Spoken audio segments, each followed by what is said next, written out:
Hello everyone, today we talk about the role of Bohemian Knights during the Hussite Wars and more extensively actually during the course of the whole 15th century, right? The most important ones were from 1419 to 36. We'll focus on them because the national assemblies are a very good historical medium for the understanding of properly the political and social balance behind the Hussite wars. Some go as far as revolutions, and in part they properly were, right? Especially if you start realizing what happened, especially in property assets, that is, especially the confiscation, great part of the church property that at the beginning of the 15th century was an important stand in the Bohemian kingdom. At the end was its power had been much reduced.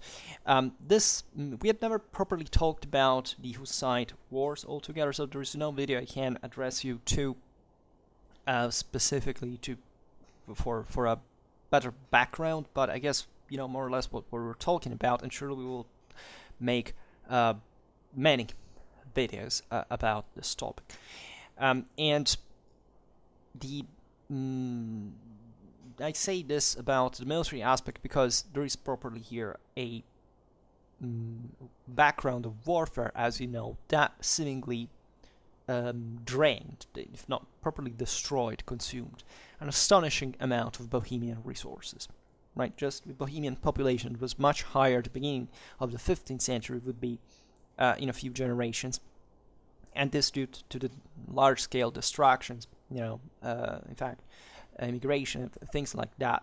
And this partly explains, in a broader sense, especially if you, as we will see today, how things properly went in terms of politically wise, and the concentration of power in the hands of fewer, what the proper, let's say, accomplishments of these revolt concretely brought to, that is to say, actually a loss in power of many people, and naturally a relative increase instead of others that surely include the commons in part, and this is possibly the most important civically wise aspect of such political institutional reforms, if you want to take them like this, aside next to the religious question that is also quite important. There is also properly the national one that I know can raise some debate, because as far as I know, the info I get here is from like 20 years ago. I don't think that essentially historiography has gone dramatically further. Surely there is a more sophisticated way of addressing certain questions, such as properly did it mean to be a Czech here? What was the role of the royal Germans in all this? What was properly for the Bohemian kingdom? What it meant to receive like 5 crusades from the external, with not just Germans but actually many other Europeans going to fight properly against the Hussite movements. And I guess this video already clarifies in part what that was about, but it can be framed, as far as I've understood, as we're seeing here, into a general dynamic of central European crowns, such as, in fact, Bohemia, but similarly, we made some videos about this, Hungary and Poland, that had very different stories altogether, but they also have a lot in common, properly, from an important range of factors and indicators, right, including the one of basically the failure of the creation of a centralized monarchy.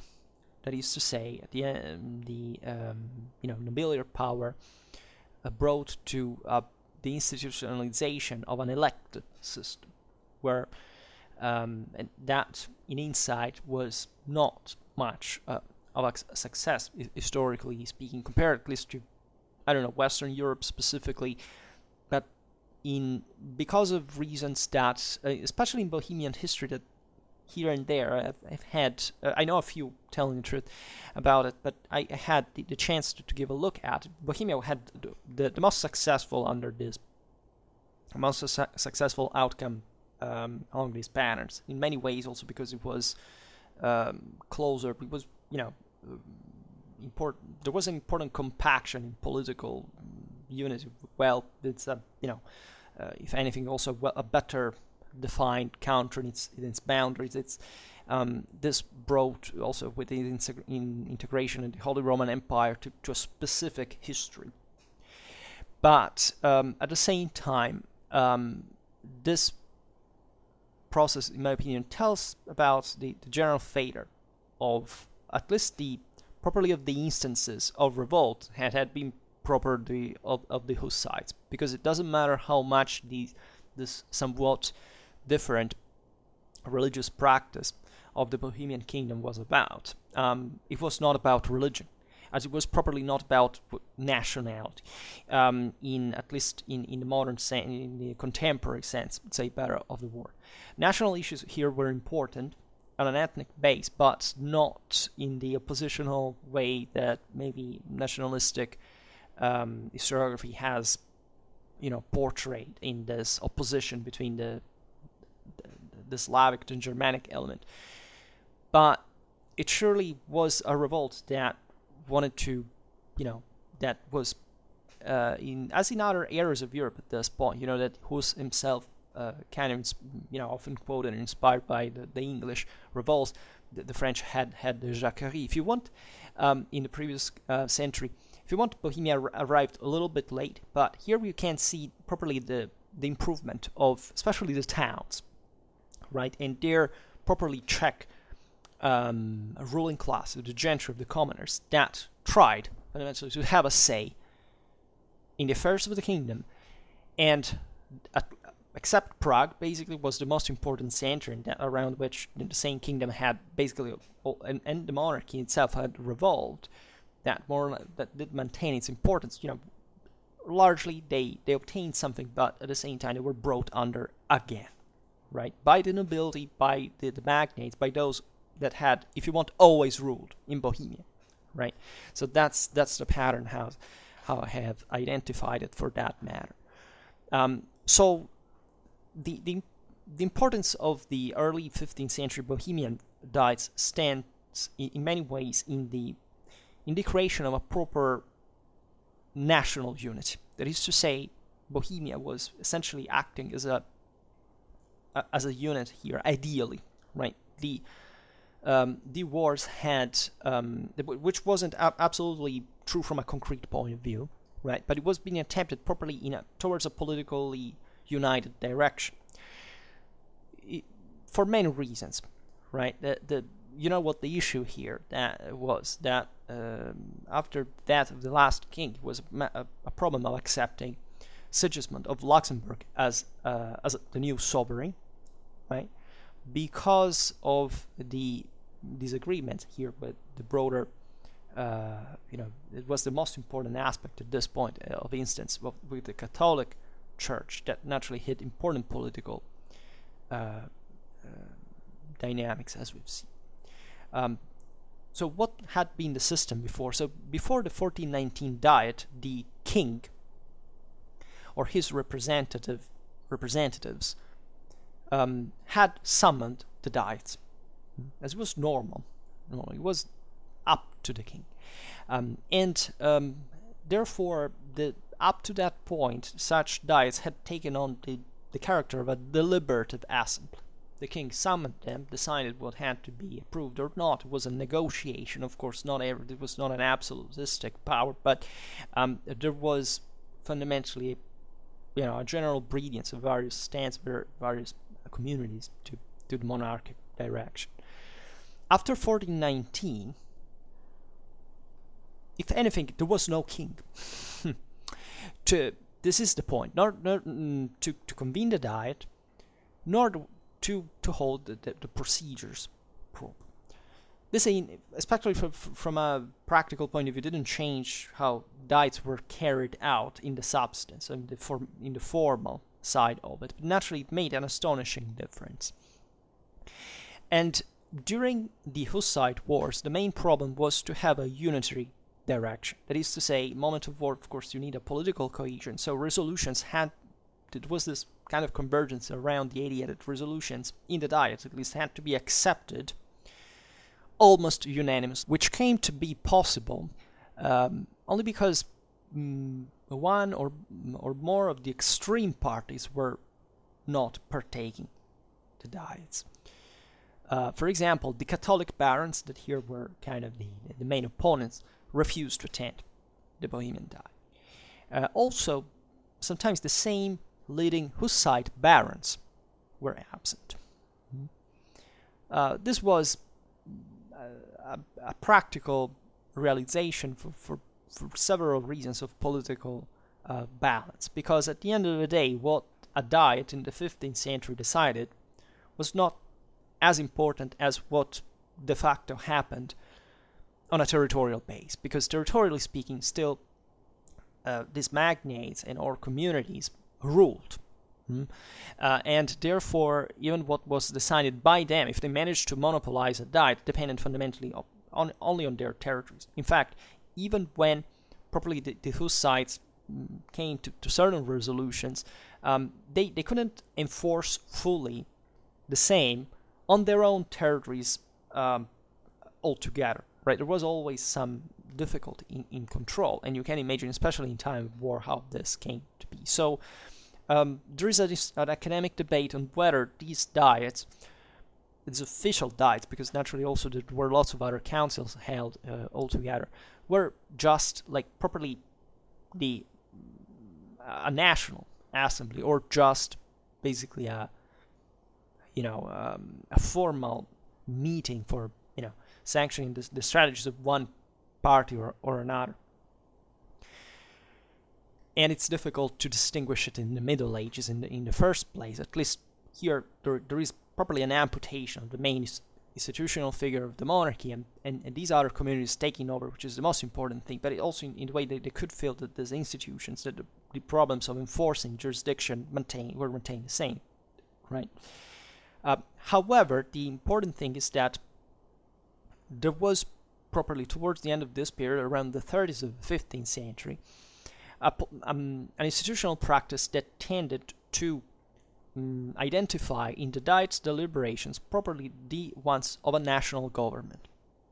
So the idea of unity here is central about that, because it's obviously a political and strategical goal that you want to reach, even ideally, but still in a way that was, as we will see, because of the participants of to these Diets, have the idea that could be a more an enlarged political participation, so to say. Especially at the beginning of the Hussite wars, aside from the absence of a king, the most important accomplishment was the reduced role of baronial power. While the religious convictions of the townspeople and of the gentry importantly coagulated around the economic power of Prague, properly as a city and as a center of power, provided to these tends to increase, to play a more self-confident and influential role in Bohemian politics. In fact, the royal towns of Bohemia that were an important element in the political institutional balance of the kingdom historically, because they had been created mostly by the monarchy to counterbalance baronial power, were claiming legal equality with the nobility. The centers weren't, they were towns fundamentally, right? Just Prague was like a solid center with an important, unavoidably centrality and something. These other towns altogether were very important, and they had played that role, but also they were individually, more, easy to isolate in a sense, but still, now, this brought the sense for cohesion, of unity, because they realized that together they could curb the interference of the nobility, which it was traditional their culture, if you want. And they, here we could digress on how also royal power had dealt with them, why they felt within the context of Hussite revolts also to partake in an anti-royal direction, because this is a moment in European history in which the power of the people is actually contracting. I will never stop to stress this, because it's brutally misunderstood. I mean, as I was saying before, stories, even as the Hussite revolt, do not tell the history of a victory of the people. Here there was no properly progressive, absolute improvement of the condition of the commoners at all, right? As there wasn't in Europe by the end of the Middle Ages at all, in proportion to the one of the elites, right? Properly, there could be even city elites sometimes, but more monarchic and princely ones. Right, so never think that here, you see, there's a pre-Reformation idea, the people more humanist. No, that here Europe was falling to what we known as the Ancien Regime in its strongest and most oppressive dimension. Right, so never commit this mistake, because it doesn't find any place in history. Here we see definitely the Czech cities, the Czech towns emerging as an economical power, somebody who wanted to have a say in the matter, but that they ended up losing that in absolute terms, if we speak about properly their own people.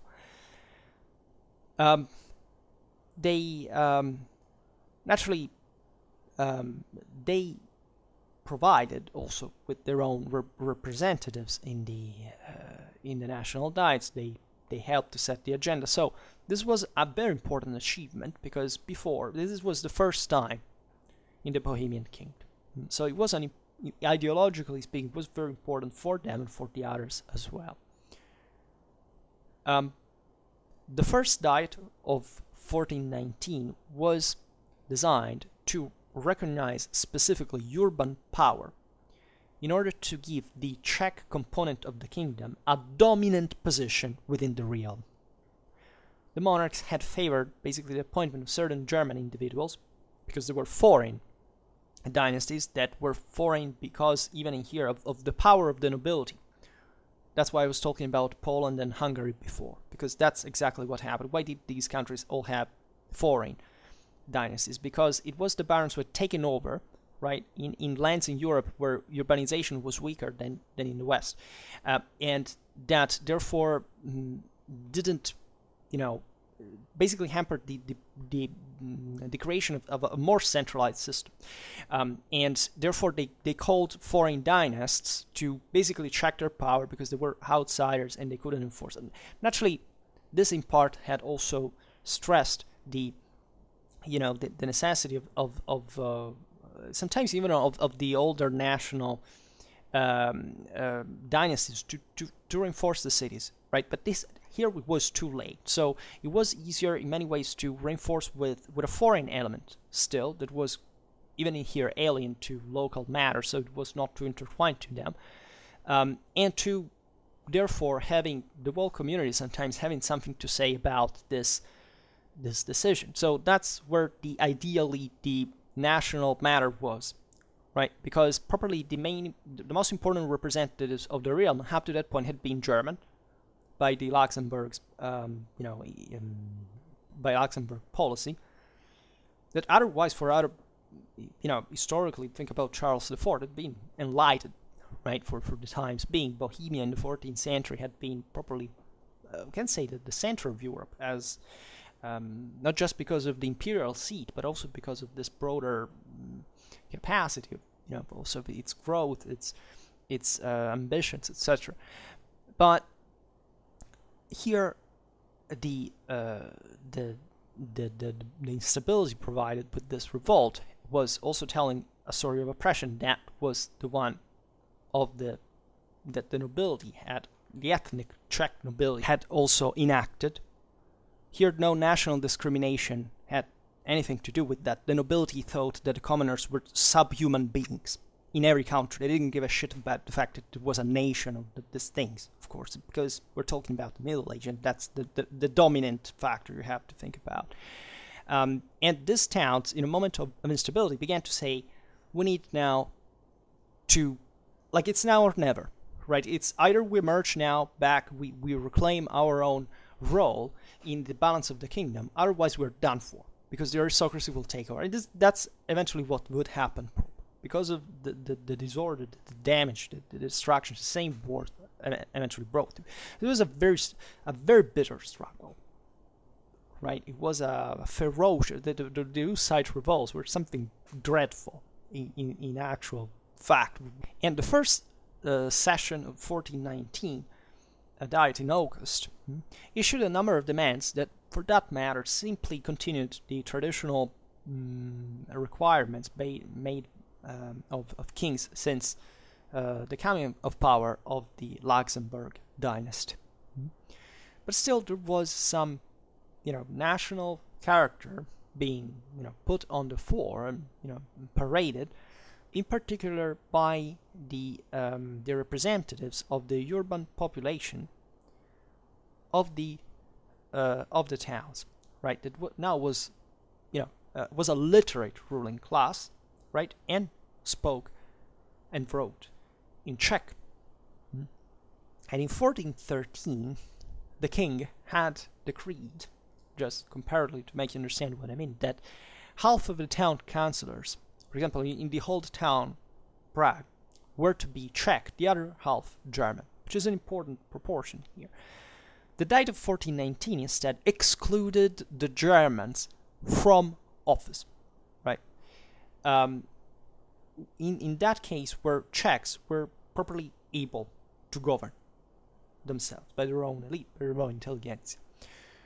So this was an important stand, because since the times of Charles IV in mid-14th century, the Czech language had been optional in Bohemian government, right? It's a big deal, right? Properly, matters of language are matters of power in this regard.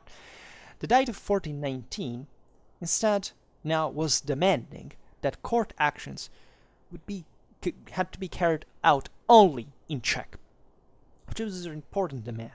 Also, in ecclesiastical matters, sacred rituals had to be now optionally performed in Latin, with the possibility of doing it in Czech. And also the Diet resolved that Czech should be allowed in worship. So we're talking about singing, reading of the epistles. And the Diet itself stated that, in general, Czechs had to have the first voice throughout the kingdom. Probably the first voice. They didn't take out the other elements. It was impossible, because Bohemia in itself just was a blend of Czechs and other mostly Germans, right? So we can think, I presume, that there wasn't much of a, I don't know about this, much of a struggle among the populace. This was a matter of representation, which is a different thing, and it had been discriminated on a linguistical base, right? If you don't want to say national or ethnical, yeah, linguistical is already important at those levels too, but it's properly what here the Bohemian Diets were called. The Czechs had to be, as the majority of the country, properly the most important voice in the say.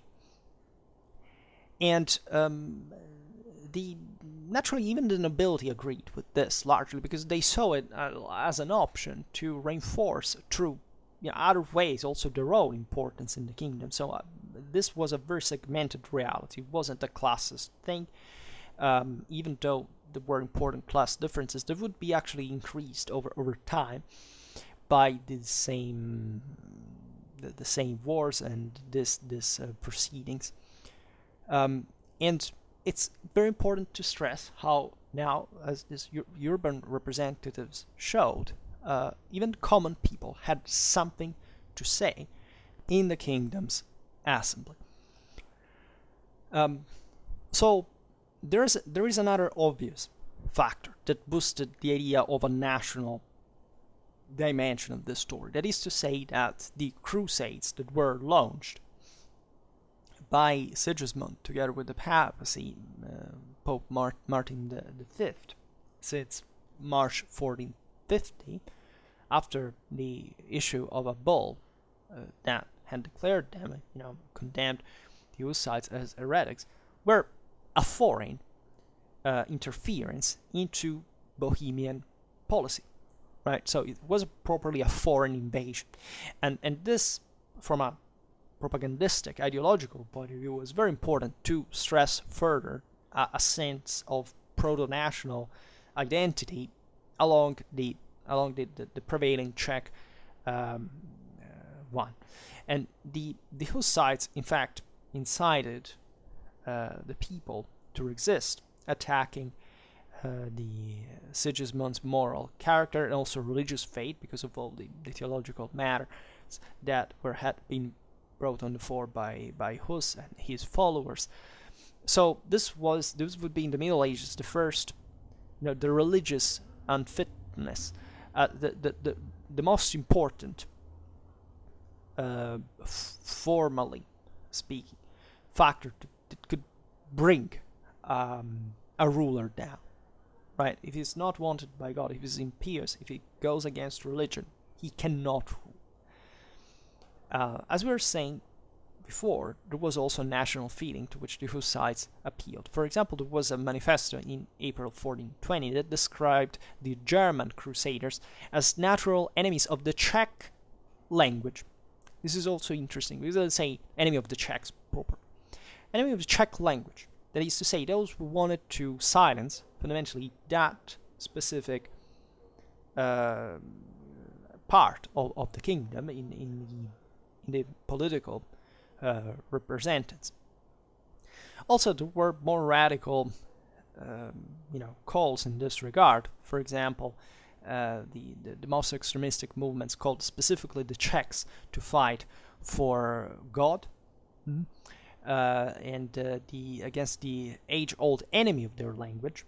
And here I wouldn't underestimate properly an identitary dimension to the story, in the sense that, yes, Bohemia was a prevalently Slavic country, and there is not much to do with that. In the history of, the end of the Przemysl dynasty, for example, was at the hand of the Habsburg. There was there kind of an important connection also with Bohemia, with other Slavic countries, as much as they had, yes, with the Germans, but still with important cultural differences. I came across it, for example, when I studied the Battle of Markfeld.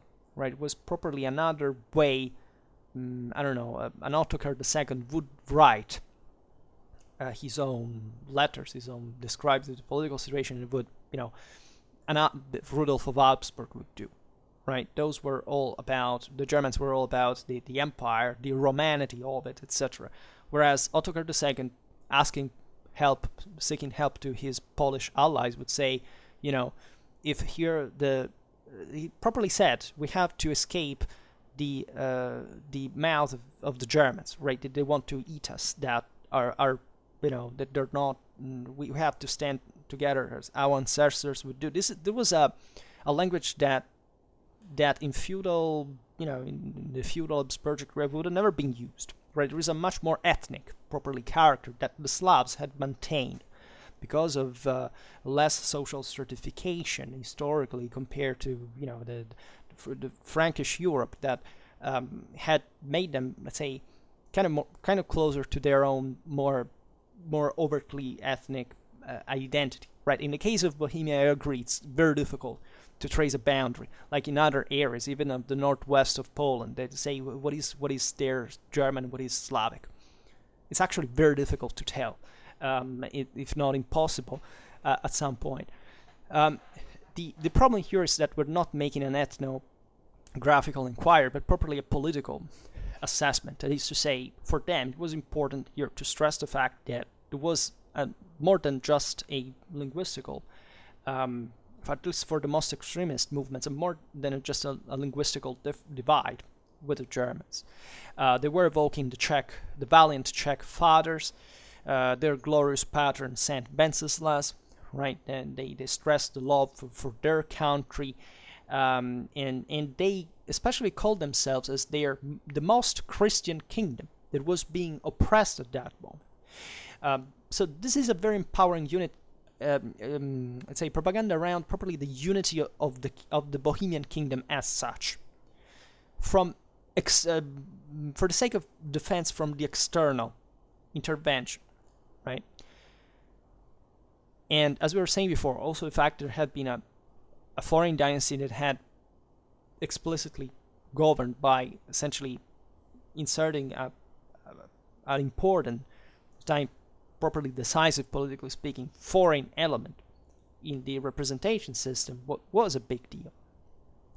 Prague was, as the most important center of Bohemia, naturally the cradle of its intelligentsia, its intellectual development, was exalting as well this national feeling, as much as, however, they were exalting their own city, of course, that didn't really think much of the others at that point, and surely had much more power to enforce it in a sense. In fact, it styled Prague as the firstborn of the Czech crown, personifying the same nation and the same state. And a spokesman for the Bohemian towns asserted this political self-importance, which is interesting to compare with the perspective, for example, of a spokesman for the Bohemian towns that asserted their political self-importance not much on a national line, along a national line, but rather censoring the nobilities' all too rapid and irregular coronation of King Sigismund in 1420, which they had done on their own, right? So this is important because they weren't throwing away the national element, but were more interested in blaming the nobility, which the Prague representatives maybe were not so much, because they were at a much more elite level in a sense to even share something with the nobility. This is very important, right? On the ideologization of the struggle and understanding why certain ideas were thrown there and why you can't really trace a comparison with modern politics and national. You have to understand the context here. Because this spokesman claimed the nobility had no right to have crowned Sigismund. Because, first of all, he hadn't received the consent of the capital city, nor the one of the other Czech towns and communities, because they weren't just towns, by the way. And they had basically acted as a sect, declaring him king in a blacksmith's shop, quote. So the importance of Prague in here, its weight was evident. For example, at the Diet of Czaslav, right? Sometimes the towns where these diets were held were very small places. This was held in June 1421. There were assemblies of as we have seen also sometimes just a deliberatory agreement that were being staged sometimes. They didn't include the also the important elements of the political landscape.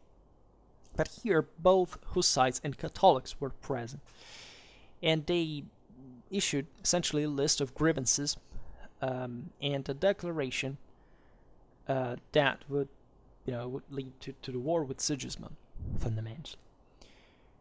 And the 4 articles issued here were the properly expressing the, if you want, made-up sense of Hussite national unity. The first one was the theological issue, that the hottest matter, that basically the communion in both kinds, this bread and wine for the faith, for all the church, not just for priesthood, from which Utraquist's sub-Utraquist specialty.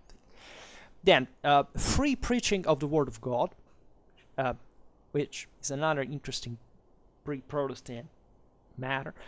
So that would, in fact, put some limit to the priests that, in fact, were in these articles prohibited to have more than a given amount of property, so that basically that would have the exceeding would go confiscated.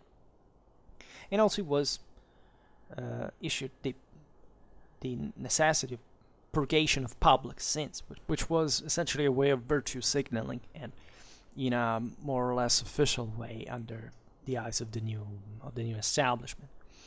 So the Diet established a 20-member council of the kingdom Now, 5 of its members were to be nobles, 8 or 9 gentry, and 7 were townspeople. Among the gentry, there was also Szyszka and Kval of Makowice that represented Tabor, and in a sense more the commoners than the gentry, in a way. So that was an important, and especially knowing, the role of these individuals eventually in the Hussite Wars, that tells you about the importance of that chunk of the population. It was the one that had been traditionally suffering the most for all, the broader injustice, etc. So that's where sometimes the most radical, the Taborites, in fact, themselves, that were the ones with more of a moral determination to. It was either living or dying by some standard for them, and many of the Diet's official statements ranked the city of Prague specifically, rather than the barons, as heading the national community, which was both, securing Prague's ambition, but also together with it, probably the one of the towns as a trade, and reducing sensibly the one of the magnates, the nobility ones at least. They were important, right, as properly landowners, etc. What was extremely innovative in this was that the comments of both Old and New Town Prague were received on the national councils to speak, right? And the Diet held at Zice on October the 28th, 1424, also gave the commoners a representation on a governing council. In spite of this, we are in the Middle Ages. You can't really change order. Also, in a mental frame, but properly for the nature of the clientele connections that the elites had with the rest of the people. For most Bohemians, society remained fundamentally divided among the nobility, the church, and the town. Right, the commoners would be at least the representatives of those commoners' communities. So this was naturally based on the fact that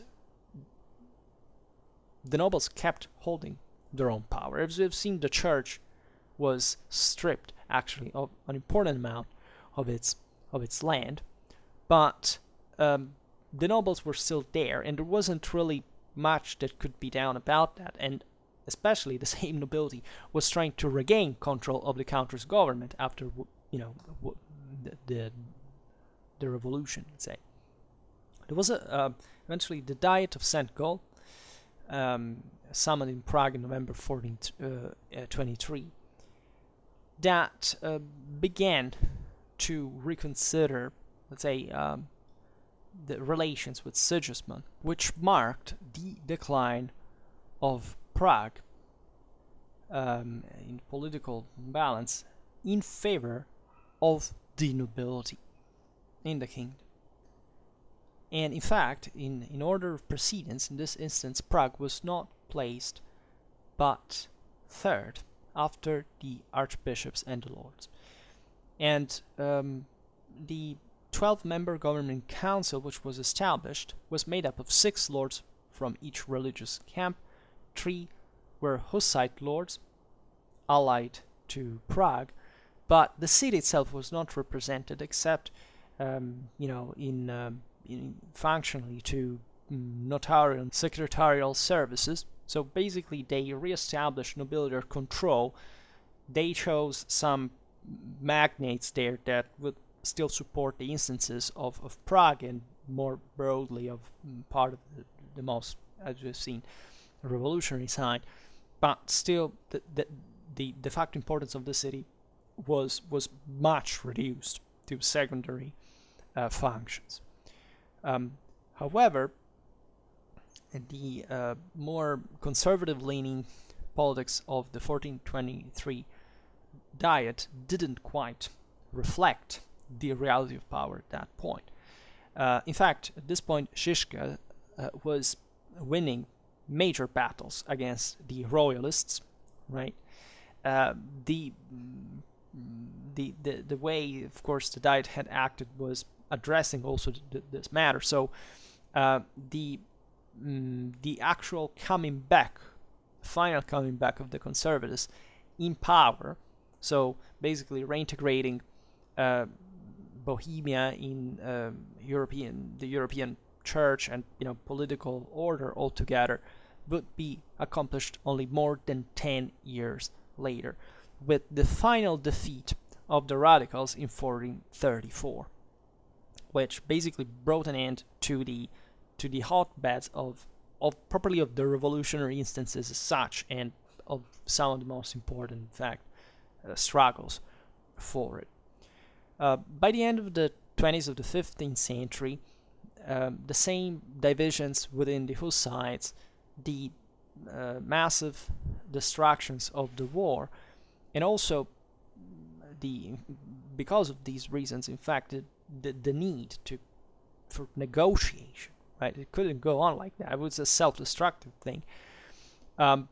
Brought, starting with the Council of Bâle, initially would be the one of Florence, as it was shifted eventually to other seats, brought the nobility and the Hussite moderates to come to an agreement. In late 1433, there was a diet which the gentry and the towns didn't quite attend significantly, in which the nobility essentially created its own government by appointing Aleš Wrzesztowski, I presume it's pronounced, as the country's regent. Now, this man was a noble, but he was accepted by the Hussites because he had fought alongside Žižka and had also contributed to the foundation of one of the radical brotherhoods in eastern Bohemia. Also, there were barons such as Menard of Hradec, who were fundamentally in between the Catholic and Hussite parties for political convenience playing, that had wanted Aleš in the field because properly he was a noble, so that could reinforce also his own class.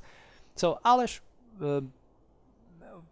managed to keep things in order with these 12 assistants, mostly barons and gentry. The Diet gave legitimacy to the nobility to restore order in the destroyed country, as alongside the pattern of traditional policy in a sense.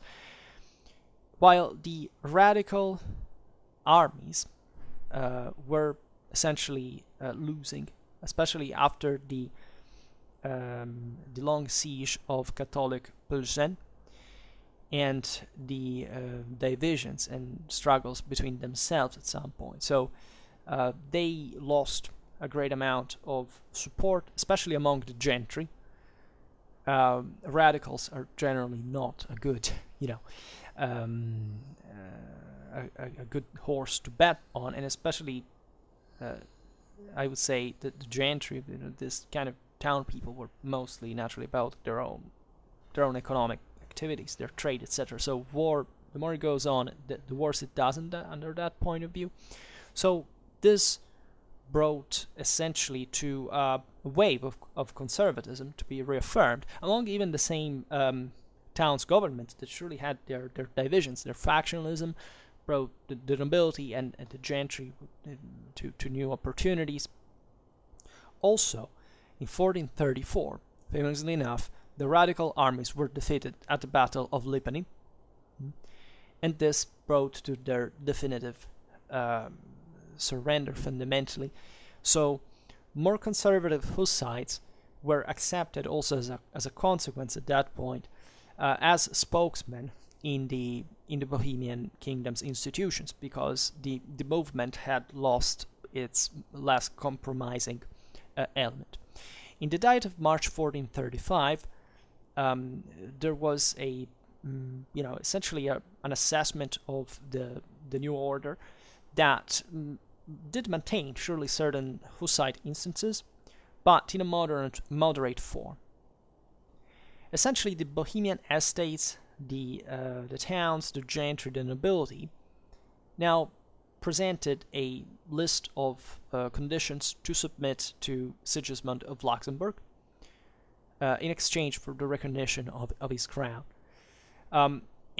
These points are very interesting because you can see how the nobility made separate demands from the towns, which tells you pretty clearly that they weren't interested in them. So that there was an important division along that pattern. So what all the estates, all the stands agreed on was to the freedom to receive communion in both kinds, so the Utraquist demand, and the exclusion of foreigners from public office. Remember, these were still local nobility and towns, so they had an interest in, now after the war, after all these things, not to receive from Sigismund, other representatives that had nothing to do with them. Right? They were determined to, and that's why they stood together in this as a gluing factor, to maintain their own autonomy, their own prerogatives. Also, the gentry claimed regional representation on the High Court for both knights and esquires, which was an anti-baronial monopoly maneuver, because essentially knights and squires, this is similar in a way to also certain things that happen in Germany, where have been an important estate that, however, had always floated a bit in between. This would be the barons that didn't make it historical, right? The process of oligarchization of the European nobility, and now the gentry were playing in their favor. So these people knew how to make war. So they were sometimes siding, in fact, not from the baronial side, actually. Prague also stipulated that the city sub-chamberlain should be a Prager of the Hussite faith. So that's an important choice of field that quite clearly had to secure the city autonomy in both in political and religious matters. The towns demanded representation on the High Court as well as the right of approval of the king's choice of military captain, and an exemption from extraordinary taxation. So they wanted to secure fundamentally their own local, the control of their own militias, and to left a bit, freer from economically wise. Also, they wished to be able to decide the matters about their own exiled citizens, right? And that was possibly the most important thing to them, is that no German should be appointed as a city councillor. So they wanted to secure properly their own autonomy at all those levels. The cities also were important proponents of religious demands that included the right to resistance, so to literally take up arms, had they been hampered in their exercise of faith. The barons instead demanded essentially the most orthodox, traditional roles. Let's say the gentry in towns were expressing something else, right? So the nobility had also a bit of a better shot with Sigismund in the first place because of the broader nobiliary connections, and also at that point the sum of the various crowns from which Sigismund was coming, could allow them as magnates in their own land in a decentralized position. So they had all the interest to show themselves as cooperative, and Sigismund granted these demands. He agreed, and therefore on July the 20th, 1436, was accepted as king by the Bohemians with this elaborate ceremony that naturally stressed the the mutuality of the agreement, and then the let's say the negotiational conditions. That was a big deal historically speaking. So during the 15th century, Prague continued its struggle for political emergence in the country, which they succeeded in. However, only after the Catholic and Hussite towns had patched up their political differences. There was a quarrel between Matthias Corvinus of Hungary and Vladislav, son of King Casimir of Poland, that had respectively backed the Catholic and Utraquist instances. Utraquist means Hussite, largely in the 15th century, which was resolved in 1479. Vladislav essentially supported the attempt by Catholic lords to reintroduce Catholicism, and at this point the Praguers revolted and managed to essentially to oust the Catholic influence and to preserve the religious rights of the city. And unavoidably in the process, the success of Prague began to match with one of the nobility altogether, right? While the towns in this process began to remain more isolated, so much that they tried actually to stick together in spite of their confessional disagreements. Catholic and Hussite lords cooperated at the Peace of 1485. That was meant in general to, for a peaceful existence among the two sides. Also, after 1487, the gentry acquired the right to sit on both royal and high courts, and the upper and lower nobility turned their combined attention to curbing the claims of the towns. Right, so the towns in the process began to slowly sink in power, so much that the Constitution of 1500 by King Vladislav excluded the towns from the representation in the Diet. So here it's the elite triumphant, the nobility. It's an order, the new order established that brought, as a response, by the way, to the creation of a confederation of Catholics and Utraquists in order to protect their political rights. And until 1517, there was no representation of the cities in the country's diet, but the nobility, in spite of all, still dominated the estates.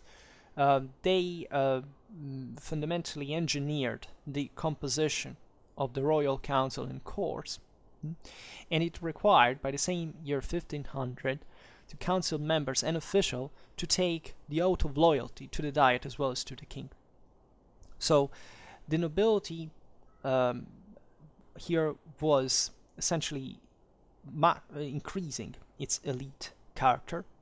It was managing it was orientating, heading essentially the major political directions of the kingdom, and they would be essentially the most important medium for the Habsburgs to carry out further centralization later on. So not much changed, as we've seen for the instances of the Bohemian population that were obliged fundamentally to abandon the also in great part the kingdom, or at least that had lost also been killed simply at some point. But properly the damage, I would say, to the resources of the kingdom during the 15th century were important. And there was also, as we're recalling since the beginning, an important change properly in the shift of a 30 to 40% of the productive land in property of other people. The church power was reduced, and also the crown lost a lot, as by 1436-37, Sigismund literally reimbursed his allies in confirming many Hussite prerogatives by essentially leaving them the control of the royal estates that had been occupied.